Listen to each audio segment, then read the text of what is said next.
Welcome to the Survivor's Chair podcast, a podcast where we break down our stories and our trauma, understanding how they have impacted our career and our life.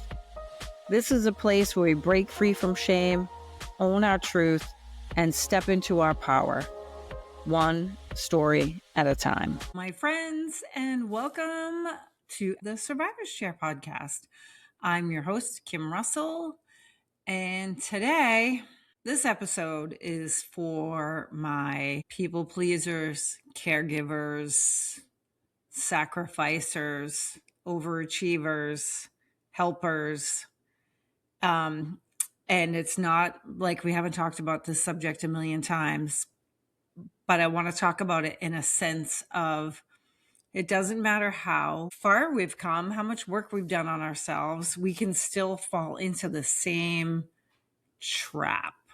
We can fall into the same patterns. So as much work as I've done on myself, with still a lot of work to go, I have recently crept back into the same old patterns of sacrificing my own needs and wants. And if you've listened to,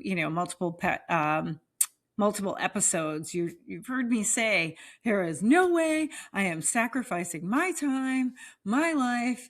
The breast cancer thing, gave me the okay to take control of my life. My life was mine, Well, all right. So maybe I fell back into my old patterns.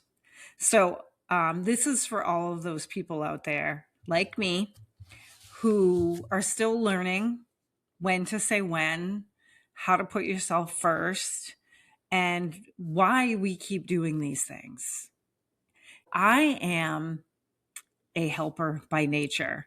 When I see potential in people, or I see great things for people that people can't see for themselves, and not that I know what's best for other people, but when I just see something, I'm like, oh, I want them to achieve it or have it so bad that I am willing to do anything in my power to help them get to wherever it is they want to go. Especially if they give me like a little bit of motivation, then you can't even hold me down. I am all about it. But what I've learned over the years, and mostly I learned this in my business because I hired hairdressers right from beauty school. I hired from the local vocational schools. Those of you who know me know I'm a huge advocate for vocational education. And when I opened my business, my salon, I solely hired from the school. And so these kids would come work for me, and they were 16, 17 years old. And I loved the energy. I loved their drive. I loved their willingness to learn, especially when they were learning something that they wanted to learn, and that was fun. But some of the people that worked for me, they didn't have the same drive I had. And what I learned also is nobody's going to have the same drive that you have when it's your business, period. But what I really learned was I wanted so much for these people that worked for me. I wanted them to succeed. I wanted them to be financially stable, to buy a house, buy a car, have fun, go on vacation. Like I just wanted all of these things for them that they didn't want for themselves. So what I learned is that you can't care more about somebody's life than they care. You can't want more for somebody in their life than they want for themselves. And for years, I beat my head against the wall. Just, okay, let's do this. All right, let's do this. All right, I'll do this. I'll send you to this class. I'll do this. I'll do this. I'll do this. And it was me going in circles. I was getting nowhere. And it was frustrating and annoying, and I couldn't understand it. So it took me a while to it's okay for people not to want what I want. It's okay for people not to have the same motivation that I had when I was running my business. But it's not okay for me to give up my life and sacrifice and do all those things. It's okay to help, But when it turns into sacrifice and frustration and exhaustion, that's when you got to know when to say when.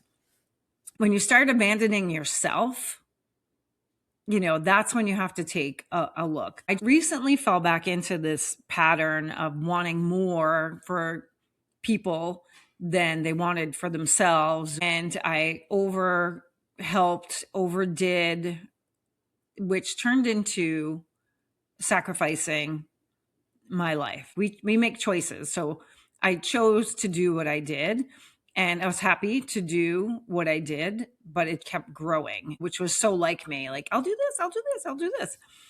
And I ended up putting my life on the back burner again and feeling stressed out about other people's stuff. And my stomach was getting upset. I wasn't sleeping. I was waking up at 3 o'clock in the morning and thinking about these other people's things. And it was keeping me up. And I was up at 3:30 in the morning and staying up for the day. I was exhausted. Exhausted meant I couldn't do what I wanted to do because my body doesn't operate the same as before cancer. I have to hone in on those high points of energy and utilize them as best as I can. And I use that my high point of energy for something else. I don't have enough left for myself. And that's what was happening. I was not coming to my happy place in Maine as much as I wanted to. I was canceling plans, rearranging my schedule, and it became exhausting to the point where then I was getting frustrated. So the bottom line is we can so go back to our old patterns because we are who we are, right? I mean, we're doing the work, we're doing the best we can.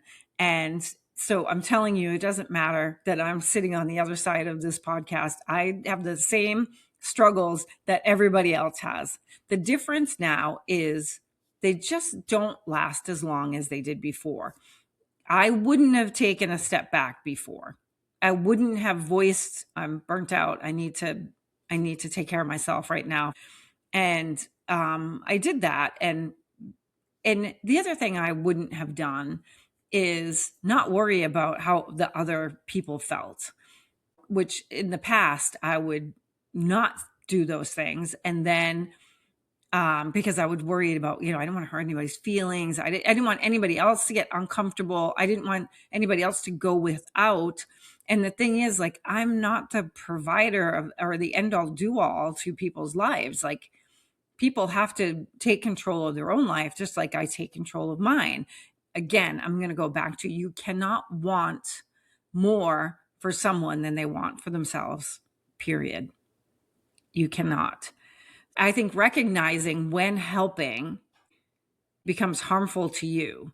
And that's what was happening. Like, one of the things since my breast cancer diagnosis is to keep my stress level very low, to put my health as a high priority. And both of those things were out the window. I was feeling really stressed and I was not taking care of my health because I was not sleeping. Not sleeping meant I was not eating. I was too tired to cook. And I put myself on the back burner. And so I'm going to talk about why we do that now, right? So if you've ever heard of relational trauma, okay, great. If you haven't, I'm going to explain it to you. And relational trauma is something that we learned at an early age, most likely. And that is because our safety came from when we anticipated other people's needs. We would think, if I helped enough, I'll be loved. If I fix it, then maybe they won't fall apart. Or if I carry the weight for everybody else, then no one will notice that I'm hurting and nobody else will hurt, right? Because you're carrying it all. So caretaking, helping, all of those things, it goes right into our survival mode, and we start to like overfunction, and which becomes our identity, which was mine in work, my overfunctioning, my overdoing, that was my work thing. And then we get used to the exhaustion, which I did. I got used to the exhaustion when I was working, when I was doing all that thing. And now I'm not used to the exhaustion anymore. So when that happens, it is like a big old red flag. And I'm like, okay, what is happening? Let's reevaluate. Let's reanalyze. What am I doing? Why am I doing it? That's the big thing. I always say the why is the big thing. Why are you doing? Am I looking for approval? Am I going to be the savior? Because that's kind of the pattern that I go into a lot, is like the savior pattern. If you're struggling, I'm going to swoop in and I'm going to save you. And some people are never going to do for themselves, and they're always going to wait for that person to come in and save them. There's plenty of us out there that are going to do that. So I have to stop and recognize, like, okay, why am I doing this? What am I thinking I'm getting out of this? Am I truly helping? And if I am, great. And if I'm not, if it's really a sacrifice to myself, what do I have to do next? Right? It's like anything. When it's too much, your body starts to go, ooh, pay attention to me, pay attention. And mine is so in alert now compared to what it was when I was overworking and overdoing and over caretaking and all the things. That little voice that says I can't do this anymore comes a lot sooner and is a lot louder than it ever was. And then the action that I take after that is an action where it didn't matter before. I would say I can't do this anymore, yet I would continue to keep doing it because that's all I knew. Some of the signs that you can see that you're doing and stuck in this kind of pattern is like you're chasing people to do their work, right? You're doing their work that they're avoiding, and then you're chasing them to do their work.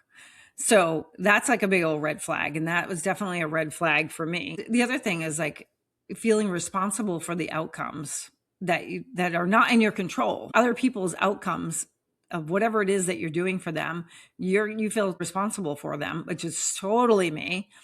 But they're completely out of your control. So, you have to ask yourself, what am I doing? Is this sustainable? Back when I was in survival mode, sure, that was sustainable. Just beat up my body a little bit more. I didn't pay any attention to it. Is it sustainable now? Not even for a second. The other question is, am I helping or am I enabling? I definitely am an enabler, because I will, like, again, swoop in, savior, I got this, I'll take care of it. And it's just enabling other people to not have to take charge of things. And what I've learned is one of the key things is to put up boundaries. And I know for a lot of people out there, and even for me, boundaries are still hard, because boundaries feel like we're rejecting somebody, or they're rejecting us, or we're being mean, we're like punishing them. And when you put the boundary in place, when you finally do it, and then you sit back and you're so uncomfortable, like your stomach's in a knot, because you're like, I can't believe I just said that. I hope they're not mad at me. I hope they don't hate me. And I just don't feel like that anymore, because I know that putting boundaries in place, I am taking care of me, which is a top priority. Yet I can lose course just like everybody else. So, and having boundaries is saying things like, I can support you, but I'm not going to carry this entire thing for you. I love you, but I need to take care of myself right now. I'm here to help. I'm here to do whatever, but not at the cost of my health. And that is such a top priority for me. I haven't felt stress like I felt in a really long time. And that was unacceptable for me. I'm like, oh, no, I cannot let myself go there. Trust them to be able to figure it out. I know that sounds kind of harsh, but it's not. It's not. And that's when the are you enabling them or are you helping them comes into play. I know a lot of us that have trauma, if we put boundaries in place, it feels like abandonment, especially if love was conditional when we grew up, right? You don't have to give up your life to prove that you care. You don't have to sacrifice your health or your wants, your needs, your time to prove that you care. You care. and you care deeply and you care too much. And it's like learning how to care and help without the sacrifice of yourself and your life is challenging. I know. And the thing is that this stuff doesn't disappear. Our trauma, it doesn't go away. It doesn't just like filter out like, oh good, I'm better and I'm over this. It doesn't work that way. But the best part about it is that when things like this come up, it comes up faster. I recognize it faster. I have the ability and the awareness to stop it in its tracks. Still might take me a little longer than most. I'm not going to beat myself up over that. But the awareness is like, okay. And then I have to really think about like, okay, what do I need in this moment? And whatever it is I need, I'm going to have to voice. It just takes time. It just takes time. So anybody who's stuck in these old patterns like me, fall into the same old, like don't beat yourself up. Please. I'm always telling you to give yourself grace because we're human and we're all just trying to figure it out. That's all. We're all trying to figure it out. And when you've done some deep work, like, and I truly believe the work is never over. I try to honor people where they are in their life, honor that maybe people are never going to do the work. Not everybody is on the same path at the same time, right? We're all on different versions of ourselves and different walks and times in life. We're all different. The thing is that we go back to what we knew because it feels safe. It feels comfortable. So we go back and we got to test the waters every once in a while. And then we go, oh, that actually wasn't very comfortable and that didn't feel good. So what do I have to do next? How do I get back to myself? It's very hard. And most of us that are these types of people, we have surrounded ourselves with people who need us, right? And because we like that. And then we get to this point and I don't want to be needed like that. I like helping people. I really like helping people. It feels good. I love watching people succeed. I love watching people get through like really hard times and come out the other side just an amazing version of themselves that they never even thought was there. I mean, I absolutely love that. But with that said, how do we keep showing up for ourselves and how do we show up for other people at the same time? What is it that we have to do for ourselves to stay on track, to not lose ourselves? For me, it was taking a minute. It was saying my phone is off. My phone is going to be off all weekend because I just don't want any disturbance. I want to just think about myself, think about what I want, think about what I need. And I know everybody's going to be fine. Whoever needs me. It's not like I'm not going to look at my phone all weekend, but I'm not going to have it on and constantly, bzz, bzz, bzz, you know? But I'm just going to take the time to really think about putting myself first again, taking care of myself again, not getting caught up. I have a really good routine that I learned on a podcast. I'm going to share it with you guys because it really does change the course of the day. I know this is a little off topic a little bit, but this woman on this podcast, before she gets out of bed, she taps each finger with her thumb. If you're watching the video, you can see me tapping each finger. And every finger, before she gets out of bed, she says what she's grateful for. So I have been doing that for probably the past month. And it is such a game changer because it changes your whole outlook on the day.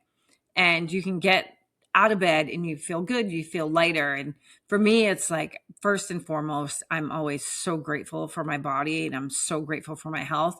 And it can be anything. You can be like, I'm so grateful I have this comfy bed. I am so grateful I have a warm cup of coffee. But she does that on all 10 of her fingers. And I have been doing that. And I have to say, when you start your day with gratitude, it changes everything because we all get caught up in taking advantage of all the little things in our life that are so wonderful. And you don't have the same attitude. So I have been doing that. And that has been a game changer. Some things that I have let go to the wayward side have been working on my book, getting the podcast out on time, doing my puzzles, being in my happy place, journaling. I feel so much better when I prioritize myself, I do for myself. So I'm going to ask you, which I've asked before in multiple podcasts, like, do that one thing for yourself.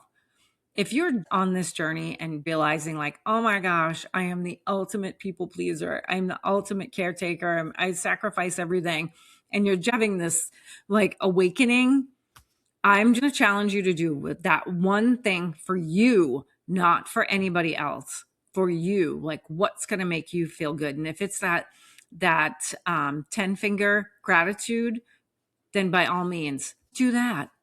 If it's walk for 5 minutes, do that. If it's dance around your kitchen, I do that very often. Very often. I put on my 80s club music. I think I said that in the last podcast, and I dance around. It's a way to regulate your nervous system. It's a way to shake out any of that tension and stress. I have my trampoline. I can jump on that like multiple times a day. And that's another thing to regulate your nervous system, drain your lymphatic system, and shake that stress off. So if you can just do one thing, journal for 3 minutes, doesn't matter. Anything that's just for you.